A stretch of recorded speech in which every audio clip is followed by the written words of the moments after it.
Breaking news. Russia unlawfully forces Bangladeshi workers into war. It is Wednesday, January 28, 2026. Subscribe to Defense Reports, your go-to source for timely, in-depth military and defense reports.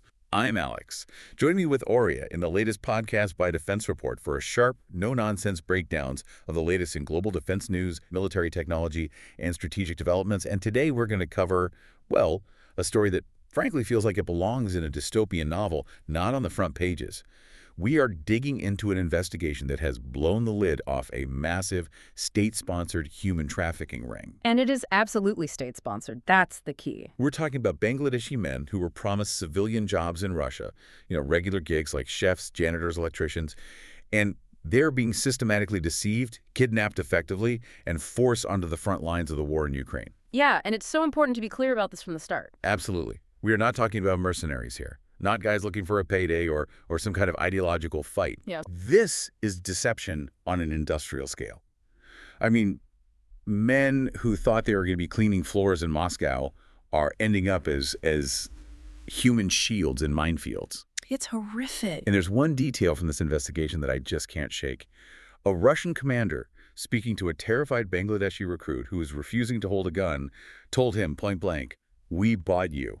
That phrase, "we bought you," that is the skeleton key for this entire deep dive. It reframes everything. It really does. We are not looking at military recruitment. We are looking at the geopolitical architecture of forced recruitment. It's a system designed by the Kremlin to fuel a war of attrition without triggering, domestic unrest inside Russia. So they're basically importing bodies to die so that Russian citizens don't have to. Exactly. And they've even legalized it. It's terrifying. And you're right, it seems to be legalized. We're seeing reports about this new Russian law decree, now Big 8021, that basically codifies the entire trap. Yeah. It forces a choice between combat or deportation. A choice that isn't really a choice at all. Right. But before we get into the legal weeds and the geopolitical fallout, we need to understand the human cost. Mm-hmm. Who are these men? How do you convince a guy from a village in Bangladesh to fly to a war zone? Well, you have to look at the vulnerability. The profile here is very, very specific. We're talking about men primarily from rural Bangladesh districts like Lakshmipur and Munshiganj. Okay. These are areas where the economy is tough. And for decades, the migrant worker path has been seen as a golden ticket.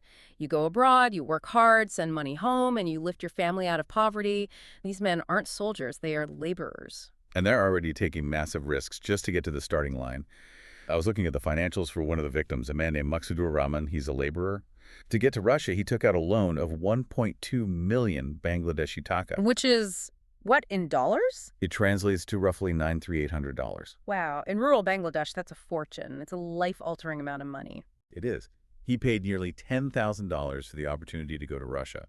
And what was the job he was sold on? A janitor. He went into massive debt to sweep floors. And that debt is the engine that makes this whole scheme work. It's a classic case of debt bondage. Right. If you're Maksudur Rahman or Sajjad, another victim mentioned, who is just 20 years old, you are likely selling ancestral land or borrowing from local moneylenders at these insane interest rates. So by the time they even step on the plane, they're already trapped. Exactly. They are financially underwater. They cannot return home empty-handed. If they do, their families are ruined. This makes them incredibly malleable, when the coercion starts later on. So let's walk through that setup. You're a guy in rural Bangladesh. You see an ad. How do they sell you on this idea that you're going to be a chef in Moscow? It starts with a mix of trust and technology. The network relies on dalals. These are local middlemen, often people the victims know personally. People from their own village. Yeah. But recently, the reach has just exploded because of social media. The investigation points to TikTok accounts, one specifically called MD Sohel. They post these slick, edited videos showing a completely false reality of life in Russia, good pay, clean cities, safety. It's propaganda targeted at desperation. But surely you can't just fly people into a country on a handshake. Yeah. There has to be paperwork, a visa, something official. And that's where the institutional cover comes in. And this is a key insight from the reports. The recruiters aren't operating as recruitment agencies. They're posing as travel agencies. The sources name a couple, like Dream Home Travels and SP Global. Why does that distinction matter so much? Regulation. It's all about regulation. A real recruitment agency sending workers abroad has to go through the Ministry of Expatriates Welfare. There are checks, balances, contracts. With the travel agency. They're just processing tourist or visas. It bypasses all the labor laws. So these men fly to Moscow on tourist visas thinking a work permit is waiting for them. Legally, they're vulnerable the second they touch down. So let's follow that journey. You have a guy like Sajjad, the aspiring chef. He pays the money. He says goodbye to his family. He lands in Moscow. He thinks he's about to start chopping vegetables. When does the trap actually snap shut? Almost immediately. This is the part we call the switch. They land, and handlers meet them. The first thing they do is confiscate their passports and phones. Claiming it's for processing, I assume. Exactly. It's human trafficking 101. You isolate the victim. You remove their ability to leave or call for help. And then they bring out the paperwork. Right. And you have to remember, these men speak Bengali. The documents are all in Russian. They're given a stack of papers and told, sign this. It's just a formality for your civilian work visa, your janitor contract. God, it's not. No, it's a binding military contract with the Russian Ministry of Defense. In that split second, legally, within Russia, they have just volunteered for the army, and they have absolutely no idea what they just signed. That's horrifying. But Yeah. what happens if someone gets suspicious? I was reading about Mohan Miyagi. He was an electrician. He realized something was wrong. Right, so that's the secondary layer of deception. If the civilian lie fails, they pivot to the non-combat role lie. Okay, so they told him. You'll do electrical work for the military, an electronic warfare unit, way back from the front lines. But for Mohan, the reality was brutal. When he got to the camp and realized he was being sent to assault training, he refused. He told them, I'm an electrician, not a soldier. And their response wasn't a negotiation. No. He was beaten with shovels, handcuffed, tortured in a basement. This is where that we bought you mentality becomes physical violence. The Russian commanders see these men as property. They've paid a fee to the recruiters.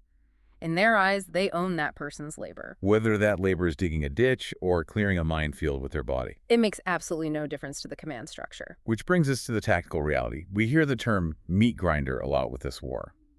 But for these men, what does that actually look like on the ground? It's absolute chaos. The reports describe conditions in occupied Ukraine in places like Avdiivka. First, the training is, it's practically non-existent. How long are we talking? Maybe 14 days. They're shown how to load a rifle, maybe some basics on drone avoidance, and then they're deployed to the zero line. 14 days. To survive in the most complex electronic and artillery warfare environment of the century. It's a death sentence, and you have to factor in the language barrier. That alone is lethal on a battlefield. If a Russian commander screams, take cover, and the recruit doesn't understand, they die. Or they get beaten by their own side for disobeying orders they couldn't comprehend. The sources use a very specific, very gruesome term for how they're used. They call them can openers. Can you explain what that means? It's a tactical term, and it just shows the complete lack of value Russia places on these lives. In this kind of warfare, Ukrainian positions are well fortified. You don't know where the enemy is until they shoot. So a can opener is? A soldier, usually an expendable one, sent ahead of the valuable, trained Russian troops. Their job is to walk into an area to trigger landmines or to draw fire. So they're literally human targets. They're bait. They force the Ukrainians to reveal their position by shooting at them. Once the Ukrainians open fire, the can opener is likely dead or wounded, but the Russian artillery now knows exactly where to aim. They are disposable assets used to preserve Russian lives. It's just a cynical, brutal calculation. It's hard to process that level of callousness. And they're used for logistics too, right? The highest risk logistics. Carrying heavy ammunition crates to the front under constant drone surveillance, or recovering dead bodies. It's the dirty, dangerous work you don't waste a trained soldier on. The story of Sajjad really brings this home. The 20-year-old who wanted to be a chef. He was killed in a drone attack. And the tragedy just cascades from there. It does. His father, Siraj, found out. But Sajjad's mother was sick back home, and the father couldn't bear to tell her that her son was dead. So he lied. He kept telling her Sajjad was fine, that he was working. She died calling his name, thinking he was safe in a kitchen somewhere in Russia. It's a tragedy that just ripples through whole families, and Sajjad is one of many.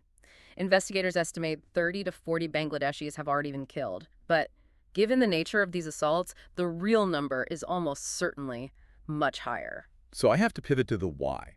Why is Russia doing this? Russia has over 140 million people. Why trick a janitor from Bangladesh to fight their war? Is the manpower shortage really that severe? It's not just about raw numbers, it's about political stability. Putin is desperate to avoid another domestic mobilization. Like the one in 2022? Exactly. Yeah. That caused massive social unrest. Hundreds of thousands of young Russian men fled the country. That's a direct threat to the regime.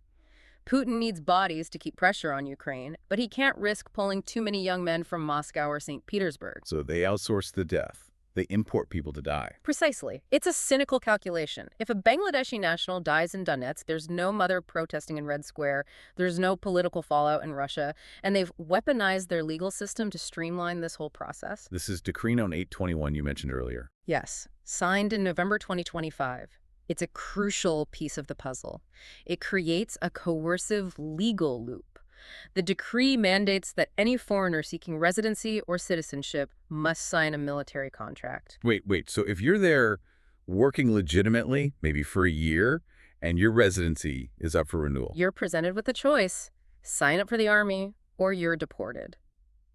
Now go back to the debt bondage we talked about. For a man like Maqsudur Rahman who owes $10,000, deportation isn't an inconvenience. it's financial ruin. It's financial suicide. It means losing his home, his family's land. So faced with that, or the army, they sign. They gamble that they might survive the war because they know for sure they won't survive the debt. It's a perfect trap. The debt pushes them in, and the law locks the door behind them. And it's not just Bangladesh. This is a global dragnet. We're seeing recruitment from over 126 countries: Nepal, India, Cuba, nations across Africa. This is why Russia has been designated a Tier 3 human trafficking violator. This is state policy. The state created the loophole. Now, there's another side to this. You have Ukraine. They're defending their territory, and they're capturing these men. What happens to a Bangladeshi national when they surrender to Ukrainian forces? This is a huge legal and ethical headache for Ukraine. They've identified over 18,000 foreign nationals fighting on the Russian side. When they capture them, they treat them as POWs, medical care, food, according to the Geneva Conventions. Which is what they're supposed to do. Right. But here's the tragedy. Russia has shown zero interest in exchanging them. They don't want them back. No. Russian prisoner exchanges are purely transactional. They want their pilots, their officers, their own conscripts. These men have no political value to the Kremlin. They're viewed as single-use assets. Once they're captured, Russia writes them off. So Ukraine is stuck with them. Yes. Feeding them, housing them. And without a repatriation agreement, these men are just stuck in limbo. This raises a massive legal question. Are these men mercenaries? Because the international community has very little sympathy for mercenaries. Sure. Right? That is the crucial distinction we have to make. A mercenary is a soldier of fortune, someone who fights for private gain, who makes a calculated choice to enter a conflict for money. And these men do not fit that definition. Not at all. Because of the deception, the coercion, the inability to leave, these are the hallmarks of modern slavery and human trafficking. So international law should treat them as victims to be rescued, not criminals to be prosecuted. Exactly. If they are mercenaries, they are combatants and can be prosecuted. If they are trafficking victims, they are entitled to protection and rescue. But the international legal framework, it moves slowly, and the war moves fast. So is anyone stepping up? What's the government of Bangladesh doing? It's reactive at best. The Bangladesh CID has arrested some local agents, like a woman named Tamana Zirin from Dream Home Travels. They're trying to crack down on the recruiters in Dhaka. But on the diplomatic stage. It's cautious, they have a relationship with Russia, and Russia, of course, just completely ignores any inquiries about the missing men. So the families are just left waiting, holding onto photos of dog tags, hoping for a miracle. It feels like a terrifying warning to the entire global South that European dream these recruiters are selling, it's just a lie. It's a one-way ticket to a war zone. That is the main takeaway here. And if we look at the trajectory, as Russia's economy continues to strain, this trafficking pipeline is only going to expand. It's effective, it's cheap, and it's politically safe for Moscow. That is a chilling thought. We are seeing the globalization of the meat grinder. We are. And here's a final thought to leave you with. If international law doesn't adapt right now to recognize these forced fighters as what they are, trafficking victims, then we are witnessing the normalization of state-sponsored slavery in modern warfare. Wow. We are watching a major power rewrite the rules of war to include the commodification of human beings from the developing world. And if that becomes the new normal, no vulnerable population anywhere is safe. A heavy reality to process, but one we cannot ignore. We will be watching this story very closely as it develops. You've been listening to Defense Report by Alex and Aria, where we analyze the latest in military strategy, global defense, and advanced weaponry. Subscribe to Defense Reports, your go-to source for timely, in-depth military and defense reports. We'll catch you next time.